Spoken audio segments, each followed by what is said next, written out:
Welcome to the stream. I will, yeah, well, just gonna play some more poker today. Nothing too crazy. Probably gonna head out after about an hour.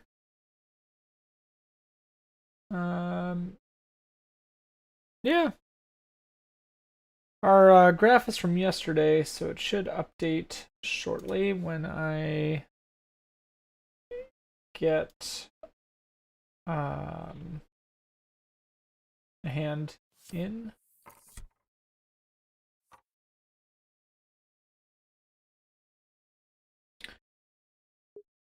Alright, we won't be playing 9-4.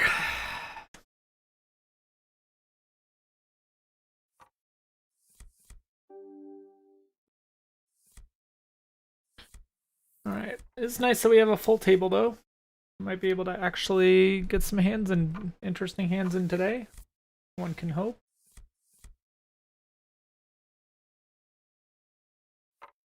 Won't be playing this though.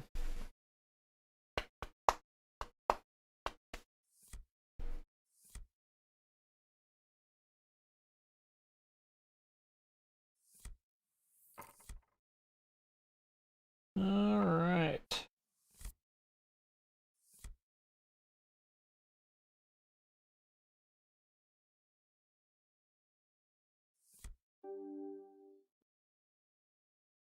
Ace-7 offsuit. Yeah, let's try it. It's actually outside of our range. I probably shouldn't have played that, but that's alright.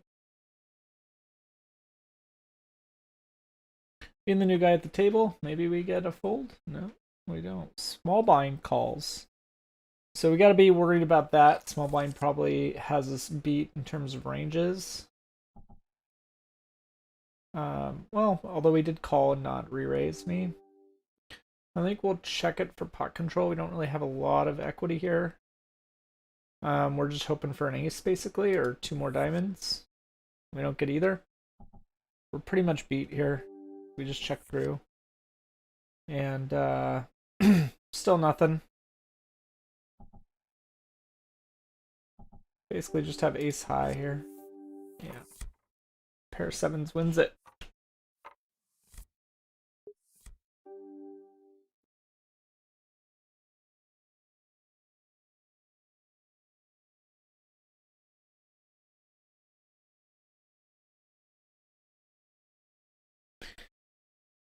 All right.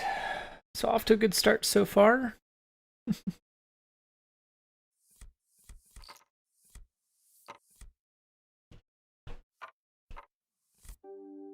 All right. 10-5 offsuit we'll let go.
All right. So queen 4 offsuit we will let go.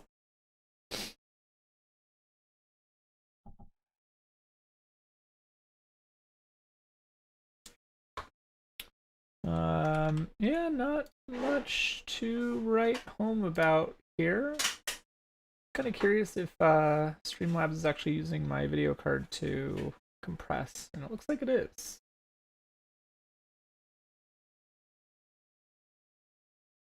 Interesting.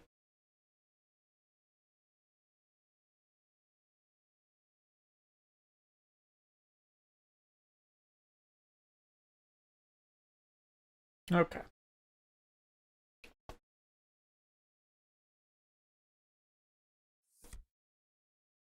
We would have had something with the queen high, but yeah. Looks like pair of fives takes it. That was interesting.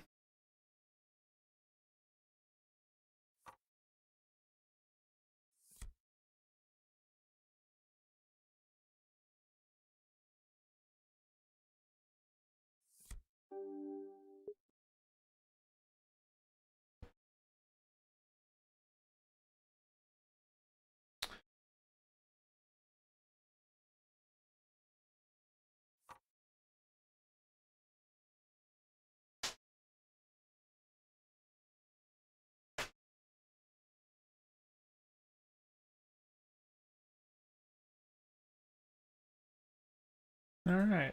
So 78 suited in the button. We could probably play. Yeah, nobody wants to raise it, so we'll play it.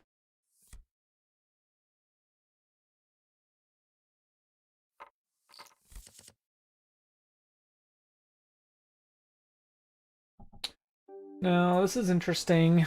We have the open-ended straight draw, so 8 outs, and we have a backdoor flush draw, which maybe only is about 5%. But I'd say we bet this here. See what he does. We have some equity having 8 outs, and it looks like we just take it. He must have not had the ace there. I think you call with an ace and fold with everything else there. You're out of position.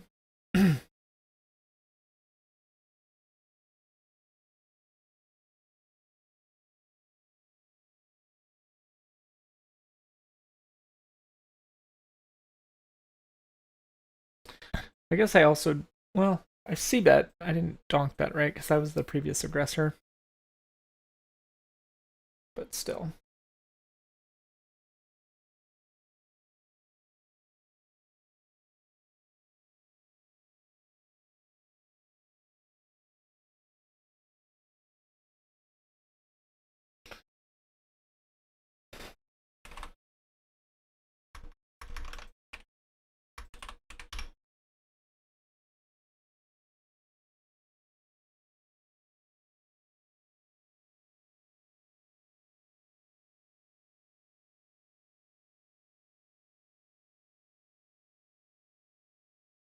I'm kind of curious about the that C bet here. I'm gonna kind of look up if that was the right move or not.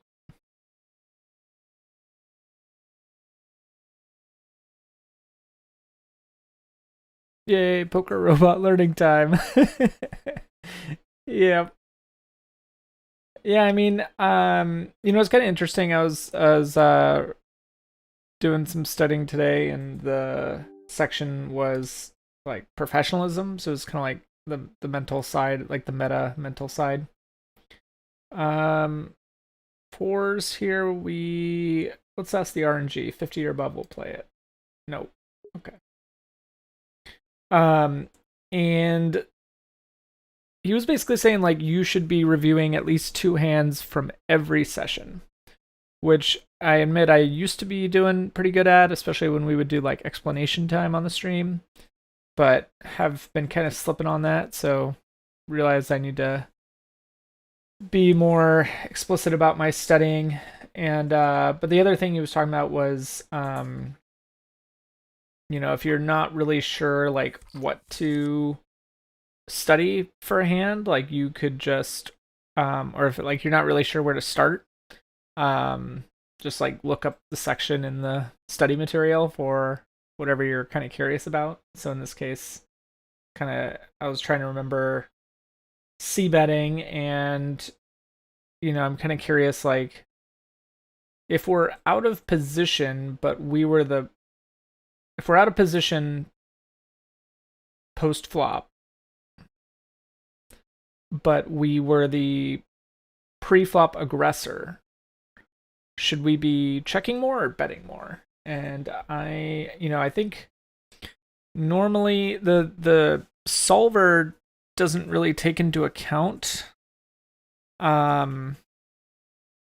what you did pre-flop. So the solver's like almost always checking out of position after the flop because that's like where the model starts basically. But I don't remember what the study material says about that. So kind of looking over it now as we're waiting for good hands to come in. Um,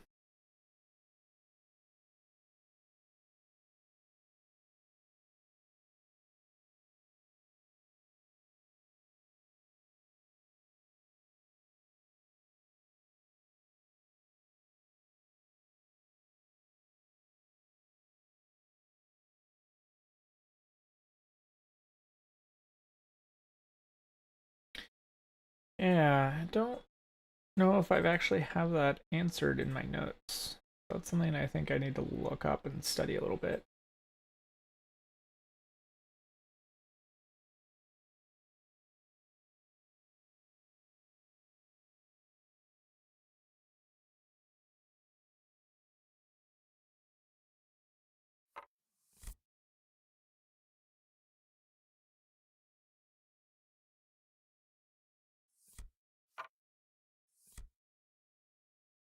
All right, so we got Queen 9 here in the big blind.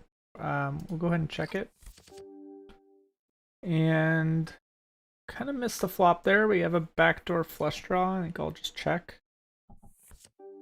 And we missed our flush draw. We basically don't have anything here. Our opponent probably doesn't have anything either. He decides to bet half pot. I think we just give it to him.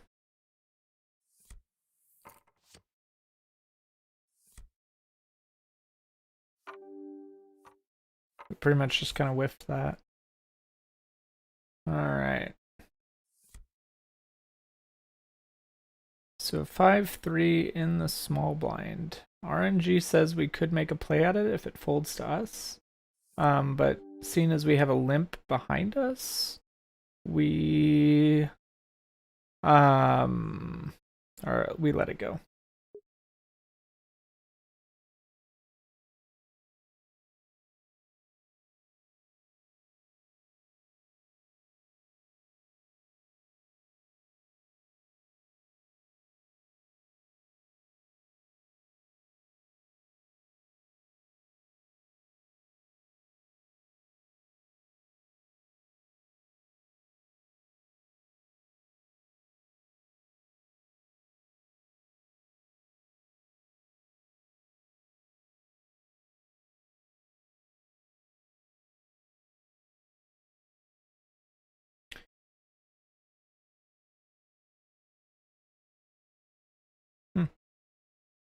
Yeah, I don't really have much in my notes about that. I'm gonna Google it while we're waiting.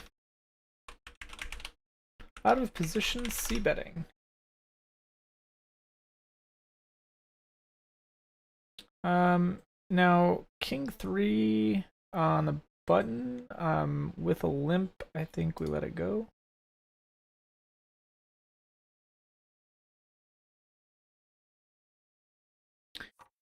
So actually, probably should have waited to look at my range because my range actually has this limping, over limping on King 8 through King 2 suited.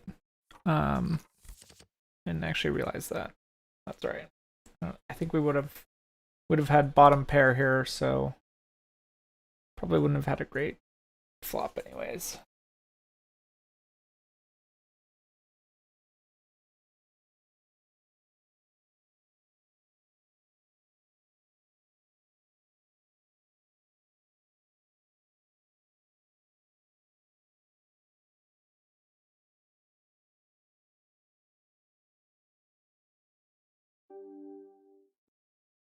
All right, well, we have a hand play. We're gonna try playing it here. See what happens. Pocket kings. And of course, it's just going to be folds all around, because why would anybody want to play with us when we have pocket kings, right?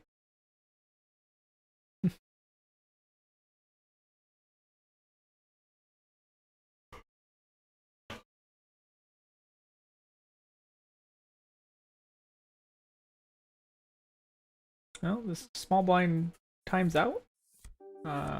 And big blind folds. Okay. That was the exciting hand of the day. All right. Now we get a under the gun open. We are in hijack. Ace 9 is not good enough to play. I was thinking it might be. It was actually at the very bottom of our range there. Unfortunately not. 6-4 ninja. Unfortunately, nobody wants to play with us when we have pocket kings. Same will probably apply for pocket aces.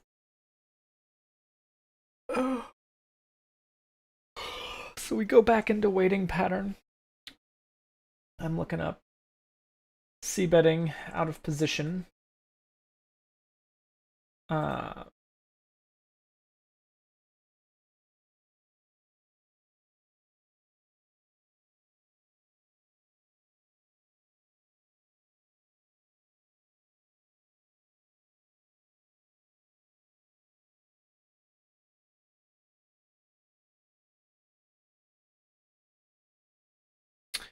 When you're in position and have an informational advantage over your opponent, you should apply pressure by value betting and bluffing more frequently. When you're out of position, you need to be more conservative with your c-bet range in order to protect your check range, which will be required to effectively defend against bets from your opponent. So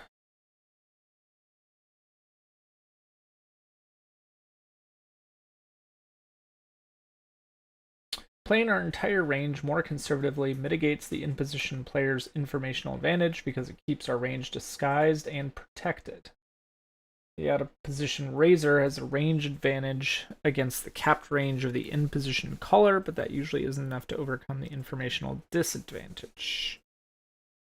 So what it's saying is we should be more conservative, checking more hands when we are out of position, but want to see, like, thinking about c-betting, or in the when we're out of position, but the c-bets to us, which makes sense. We want to, yeah, it's essentially, we're starting off at a disadvantage because we are out of position and we are first to act, and so in order to negate that disadvantage, we essentially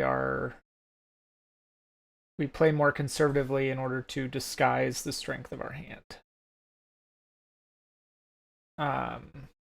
Which, when I say play conservatively, I guess we mean check more, or check pretty often.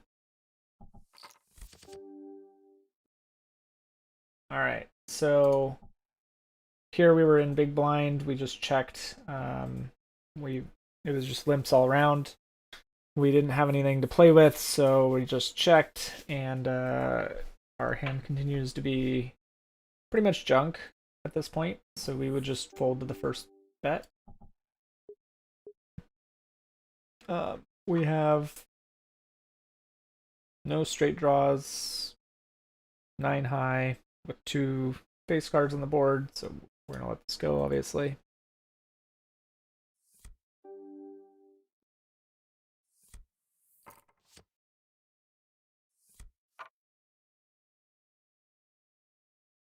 All right. 7-3 also not good enough to play.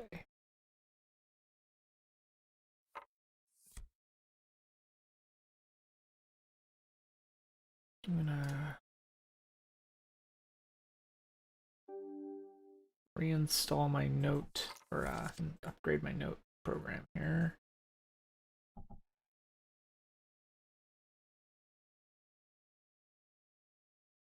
Got some LCD sound system going on the Discord.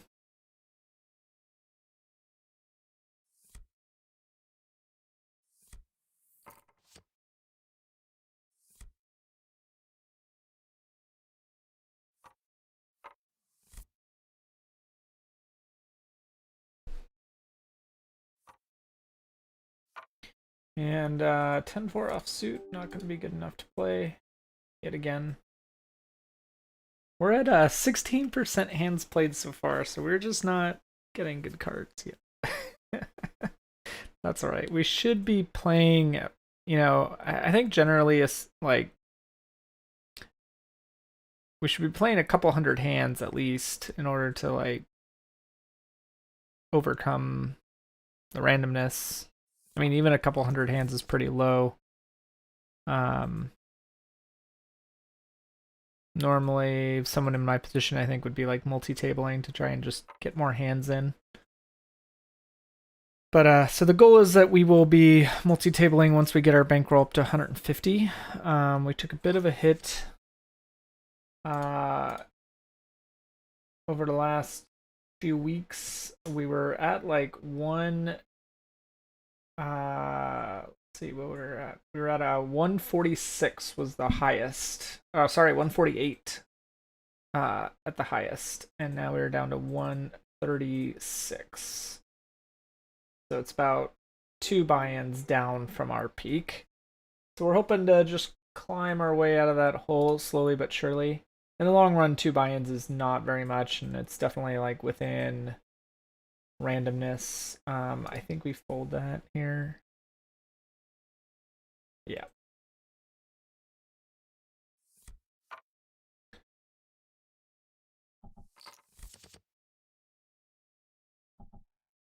We would have had to get shot straight draw. The 6 would have given us the straight draw, but there are 2 diamonds on the board, now 3. Let's see what these guys end up doing. So these guys are playing a lot of hands. They have 50% VPIP for each of them. And gets 2-5 suited, gets the flush. So I think that's important to just note that, you know, the type of hands that we are dealing with here. It's good to know that these guys are going to go to showdown with, or like go post flop with 2-5. Which means we need to kind of adjust our strategy a little bit.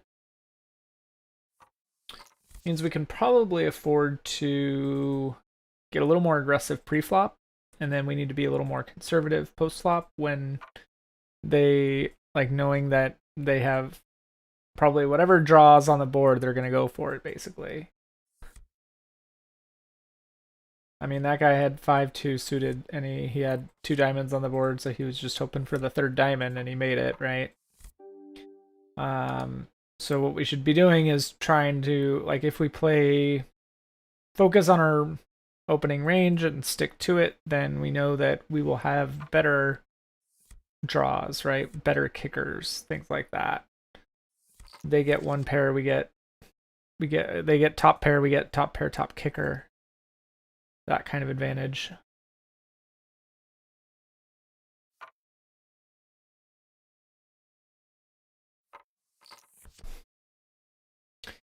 I've been playing Control lately, and that's actually been a lot of fun.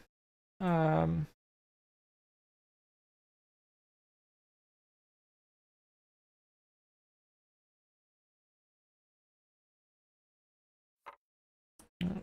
I just got texts. All right. Should be good.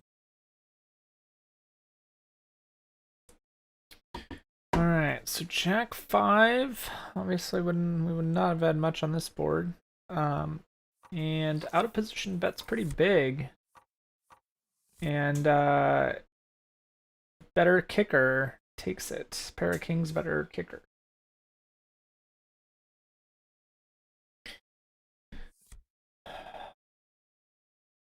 Not much we can do without the cards here.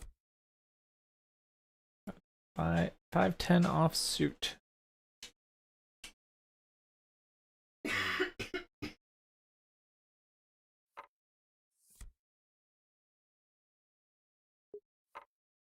Just check fold there. All right.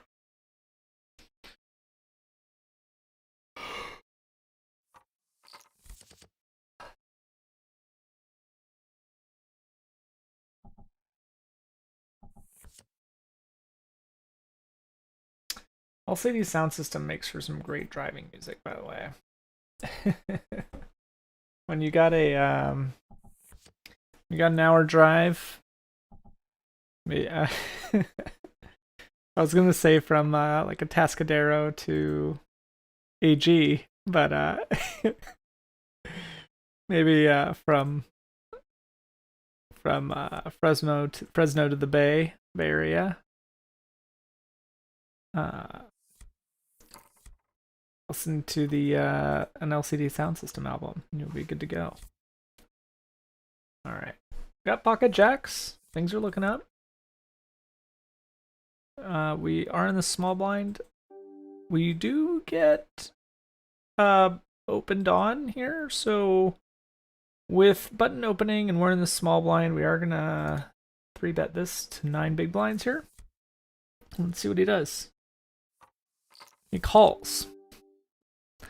Queen 6 is not what we wanted to see. We do have backdoor flush draw with the clubs. I think we will just check it and see what he does here.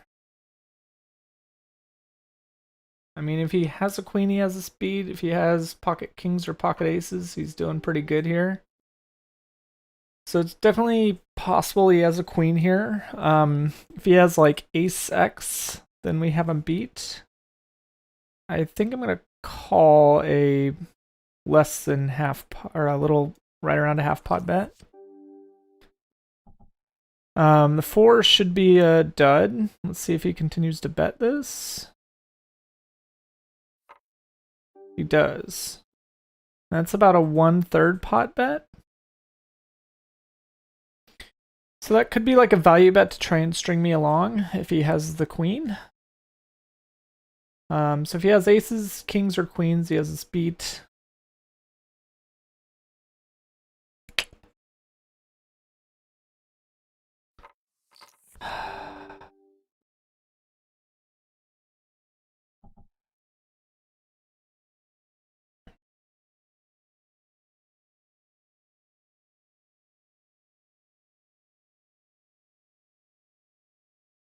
Just feel like we're pretty much beating anything that's not a... If he has queen X, he does another pretty big bet. I think we just kind of have to call here just because we do have a fair amount of equity against most of his holdings. If he has a queen, then he's got us beat. Let's just see what he got. Okay, he did have a queen. So he played us pretty well on that.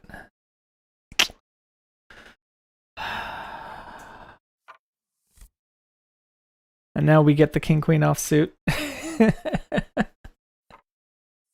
I mean, certainly I'll put that in the review pile and maybe we can just study that and see what we did wrong there. I guess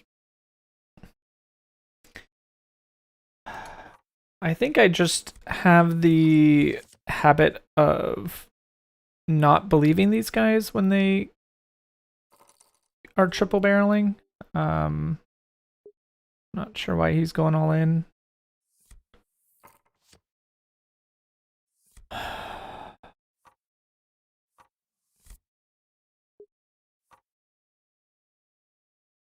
little bit of a bummer. That'd be a few hours, yeah, Fresno to the Bay. I think I underestimate how far inland Fresno is.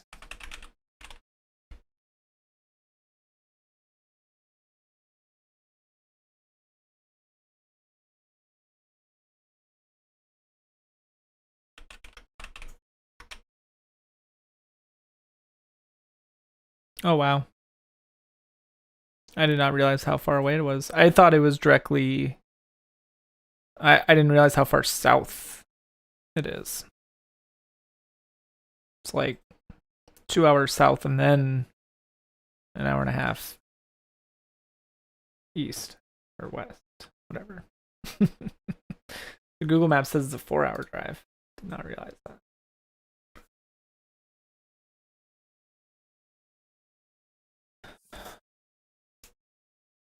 That's not exactly a hop, skip, and a jump away.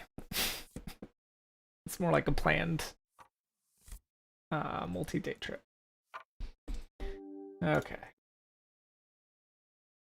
Well, we're not going to reload. Stop loss is 1 buy-in per day. So we will just kind of play with our last little bit of money here. And then we can review the hand and see if let's see what the solver would have done here if the solver would have folded. And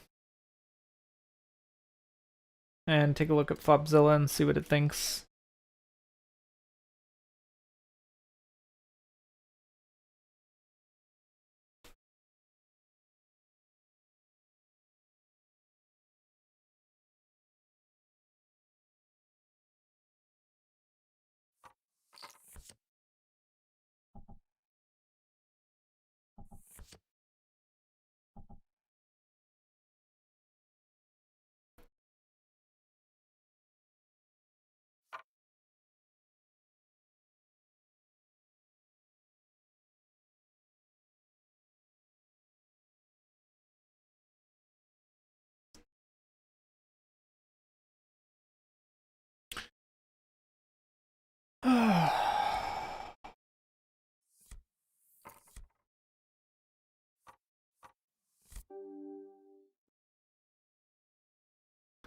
All right, 8 ace offsuit and the low jack. No.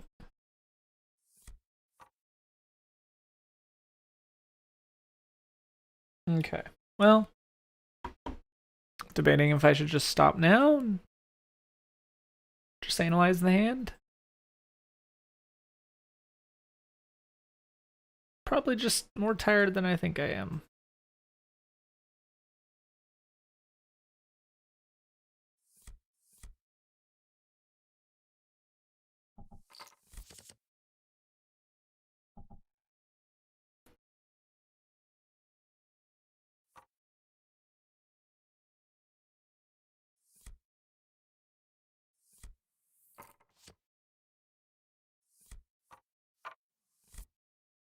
Oh, all right. Maybe we'll make some money back here.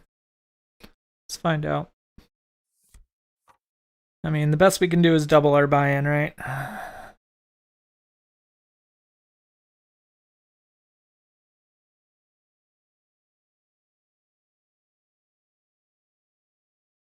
mean, I guess unless more than one person wants to call it all in.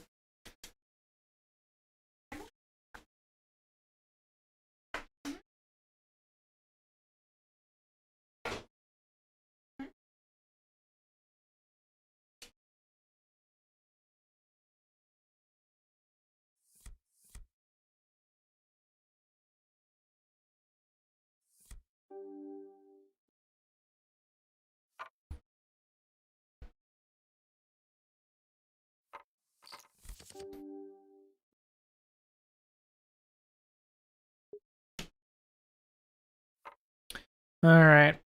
Just seeing if this guy will call us. He does not. Make a little bit of our money back.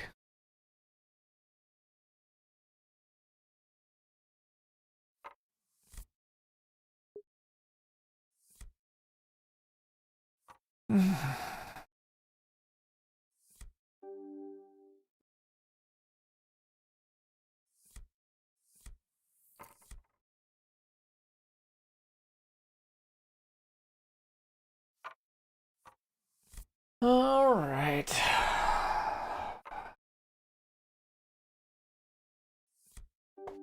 9-7. We will not be playing that.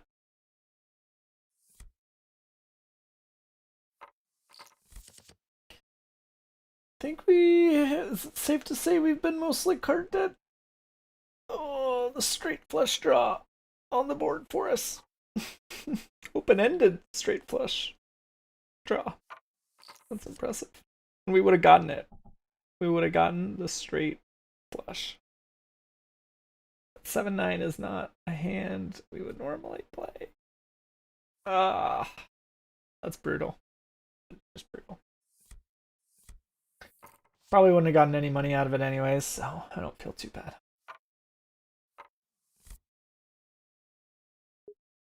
Alright. Feel like our card dead session continues to be card dead. I mean, we've only played 30 hands. It's really not a whole lot. Feel bad that we're stopping that quick, but I think I'm just really tired today. Didn't really get much caffeine in. Had a dentist appointment. Didn't sleep great.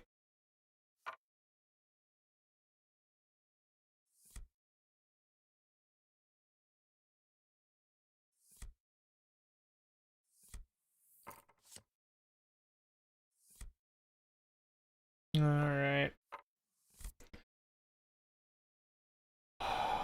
We get 9-6 suited. We should really just wait for a better hand. Not something we would normally play. We shouldn't change the rules just because we're tired.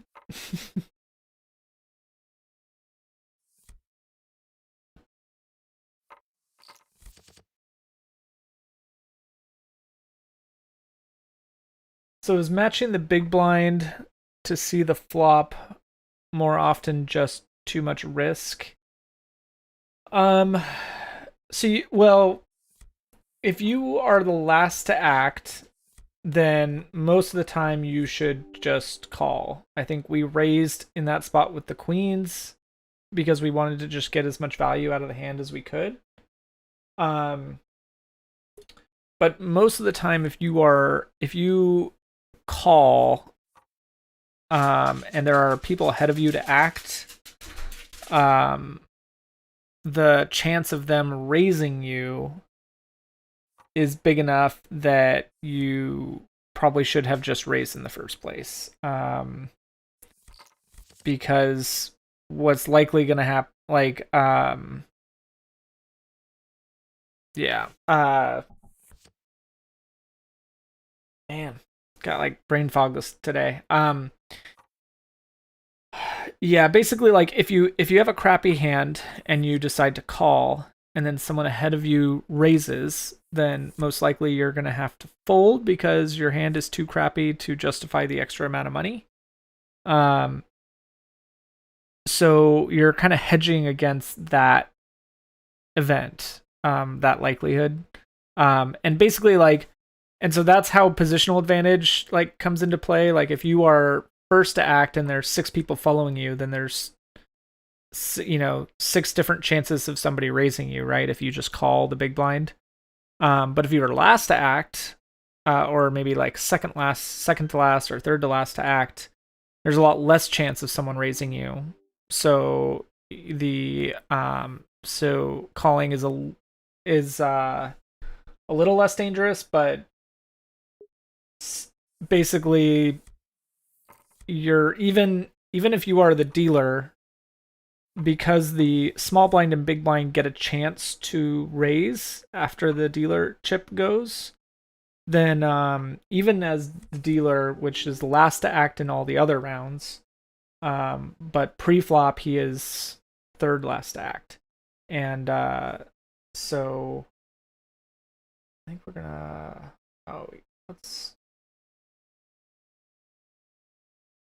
we're gonna min raise this.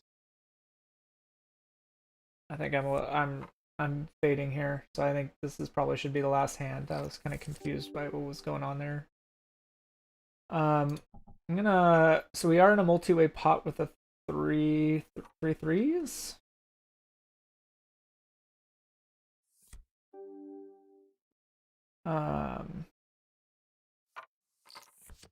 See if we can. So now we have the full house. We're gonna check to him and see what he does. Okay. We're just gonna look like we're gonna try to steal it, and hopefully he'll call. He does. We get the house. Full house. Takes it. So we make up a little bit of money there. That was nice. He's probably a little mad. Okay. And on the button, 10-9 offsuit is playable, so we'll play it.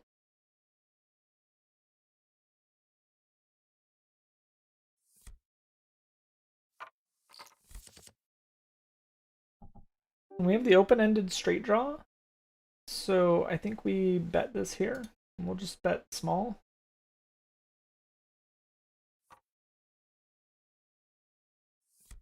And we take it down because I guess he's afraid of us now.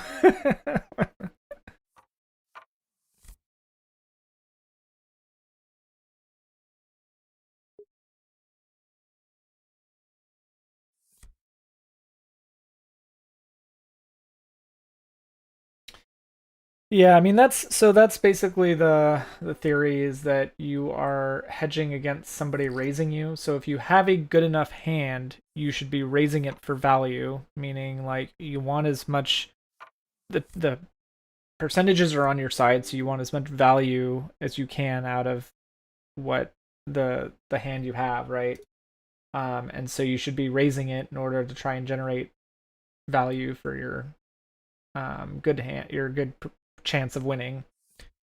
And so if you are just calling rather than raising, that means your hand is probably not as good, and uh, therefore, so somebody will likely raise you anyways, sensing that weakness. Um, and if you are then raised to, then the question is like, do you follow through? Now, I will say that so the idea of like pre-flop calling the big blind is called limping, and you will find that in like a lot of like many recreational games, like everybody will limp, and so that's kind of that's why like it might be good to have a limping range in mind before you sit down at the table, if you are expecting a lot of people to be limping. Um, but yeah. Okay, so we get two calls and we have top pair, top kicker with the backdoor flush draw. So I think that's enough to bet because we have a fair amount of equity here. Let's see what everybody does. We get a fold, and a re-raise.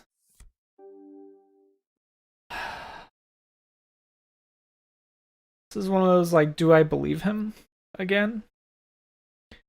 I think what has us beat here is maybe like pocket fives, pocket tens, two diamonds. We block the nut flush diamond, so I think I'll call. We do get a third jack. I will check to him and maybe check raise him. And now we get the full house again. Holy cow. And unfortunately, I don't think we're going to get much value out of this, honestly. We can go for like a 2/3 pot bet, but I don't think he's going to call. Obviously, we go all in. Yeah. Oh, wow. He had the higher full house. He had the pocket jacks for the higher. Or did he? If he had pocket jacks, that means he had a four of a kind. He had the quad jacks.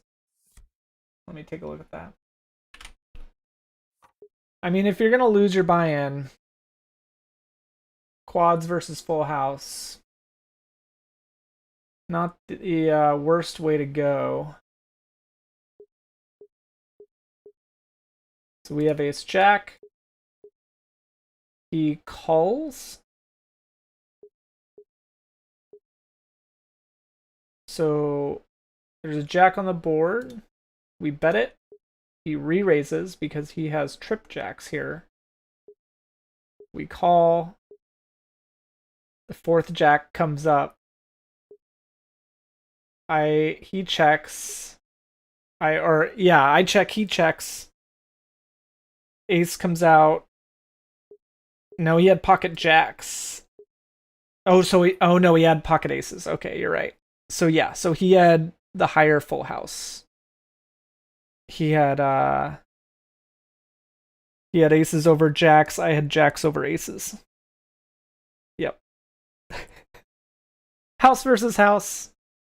I'm okay losing my money to that. Just because it's gonna be pretty darn rare that it happens. And you need, when you have the full house, you probably need to be in the hand, unless you're sure that he's got you beat.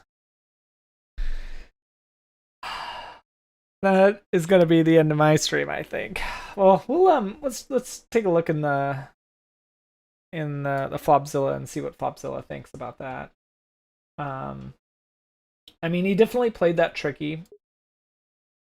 He got saved by the river. Yeah, that's true. The ace hadn't come up, he wouldn't have had the house. That's a really good point. He just would have had the 2 pair. Yeah.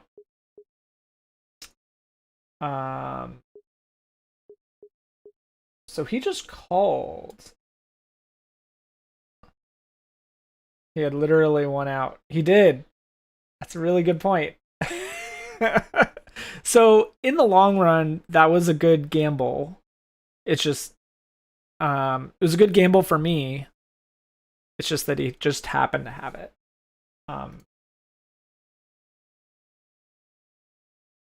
And honestly, like like even looking at Flopzilla, like when he calls my opening, he called my opening pre-flop because that was the 4th ace. Yep, definitely, exactly.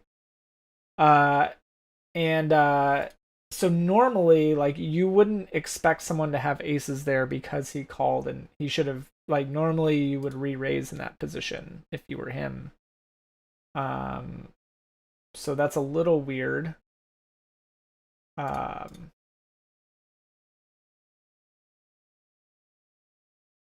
Yeah, I'm trying to think here. So let's look at my data here. Call 2-bet from the button. Yeah. So I don't think I've seen anybody call a 2-bet with pocket aces before, because this is the data I collected while I was playing Zoom. So this is like data from like 5,000 hands. And I don't think we actually saw anybody. Let me see if I just modified that.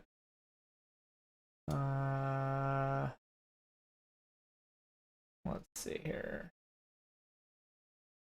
Output.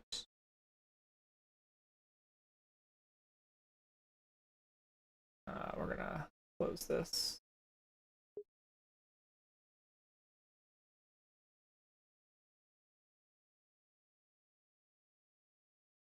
All right, let's see if we've ever seen anybody call with pocket aces before.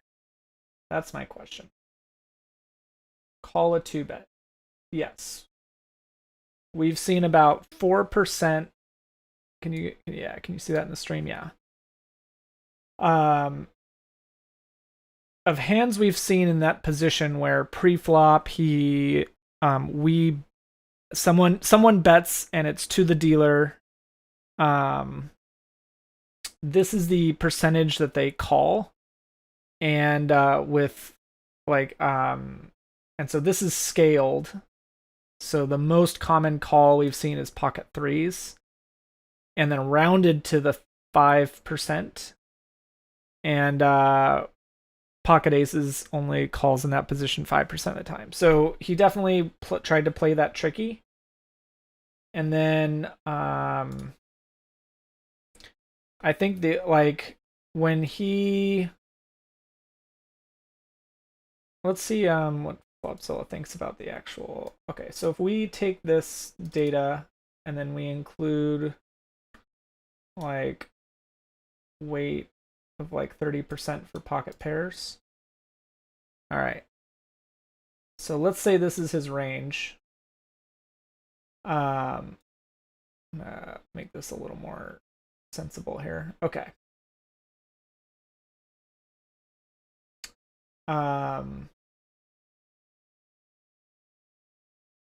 And the flop came. Hold on, sorry. That was still wild, honestly. Okay. So we had ace of diamonds, jack of spades. So right off the bat, we have 56% equity against that range. And then the flop comes 5 diamonds, 10 clubs, jack diamonds. So we have 77% equity. And Now, when he re-raises us, I think we can easily filter out stuff like middle pair, bottom pair. In fact, I think even top pair probably isn't going to be re-raising us. I'd say like we can. Can I No. Can't. Oh yeah, here we go.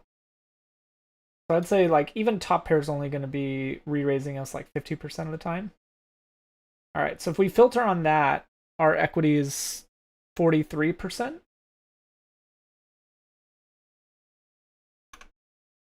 Or 48%. Which is still not the worst. And our pot odds are 28% on that.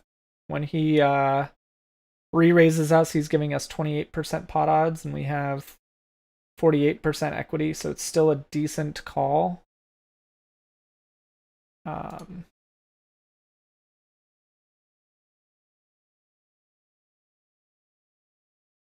the jack comes, we check, ace comes, he takes us all in, giving us 11% pot odds. Let's see here. So jack of hearts, ace of spades. so the calculator says 97% equity. So we are yeah, it was definitely the right call. Just luck of the draw that the ace came. Like you said, one out. He had one out. And that's probably that 97%, right? Or whatever, like.